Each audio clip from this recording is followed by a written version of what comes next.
Ahibati fillah, saudara-saudariku dimanapun Anda berada. Karakter itu terbentuk bukan hanya dari rumah tangga itu saja, bukan dari karakter orang tuanya. Seperti lihat Qabil yang membunuh Habil, ini mempunyai aura karakter Qabil dikhawatirkan oleh orang-orang di sekitarnya. Karakter buruk dia, bahkan disebutkan Nabi SAW, dia yang menghidupkan sunnah dari pembunuhan, dan dia bakal mendapatkan amal jariah orang yang membunuh setelahnya dan setelahnya dari anak Adam.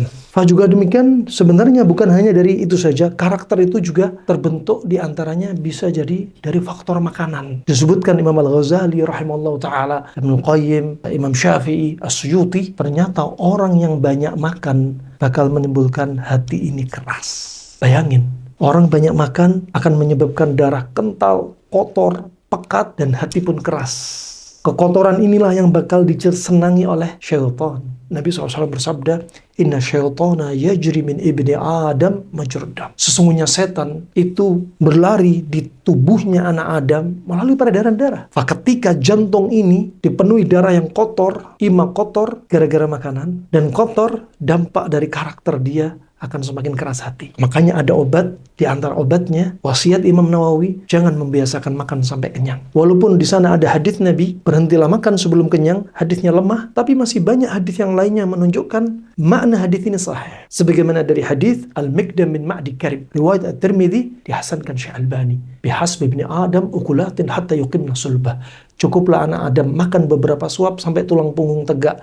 Kata Ibnu Qayyim, ini loh kebutuhan makan primernya umat Islam. Fa in kana la mahala fa thuluthun li ta'ami wa thuluthun li syarabi wa thuluthun li nafasi. Kalau pengen nambah lagi, ya sudah, sepertiga untuk makanan, sepertiga minuman, sepertiga nafas. Kata Ibnu Qayyim, ini loh kebutuhan makan sekundernya umat Islam. Ketika kita banyak makan, hati keras. Hati keras pun akan mendampakkan masalah penyakit pada hati. Hati-hati dari hati. Allah Subhanahu wa ta'ala berfirman, Qul mutu bighaidikum. Katakan, wahai Muhammad, matilah kalian gara-gara amarah kalian. Konteks ayat ini asalnya untuk orang-orang munafik dan ahlul kitab, yang Nabi dianjurkan oleh Allah untuk berdoa dan disampaikan kepada mereka, orang munafik dan ahlul kitab, matilah kalian, orang munafik dan ahlul kitab yang memusuhi, yang dendam dan amarah, iri, hasad, dengki kepada kaum muslimin. Hakikatnya ayat ini juga sama untuk umat manusia pada umumnya. Kalau ada manusia dari laki atau wanita, bahkan bukan hanya orang dewasa, anak kecil pun yang sudah sering marah, begitu pula kakek nenek yang lansia yang sering marah, bakal bisa apa? Cepat mati.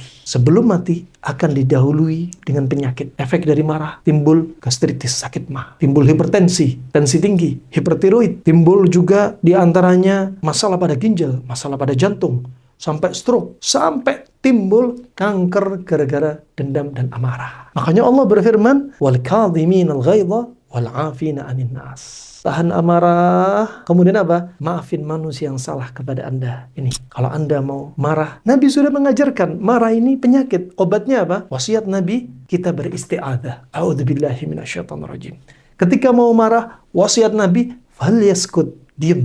Begitu pula rubah posisi, kalau berdiri, duduk. Kalau masih marah, duduk, baring. Begitu pula wudhu dan sholat. Ini terapinya. Berikutnya, ada lawan dari sedih dan amarah dan dendam. Berikutnya yaitu sedih. Dan sedih pun juga bakal menimbulkan penyakit. Nabi juga sedih, tapi sedihnya Nabi ada manajemen konflik. Bagaimana merilis kesedihan. Ketika sedih berkepanjangan, ketika sedih berlebihan dosisnya, akan menyebabkan dia sakit. Dan disebutkan dalam Al-Quran, kata-kata sedih rata-rata tidak terpuji. Allah Subhanahu wa ta'ala berfirman, innaman najwa minasyaitani liyahzuna alladhina amanu wa laysa bidharihim syai'an illa biidznillah.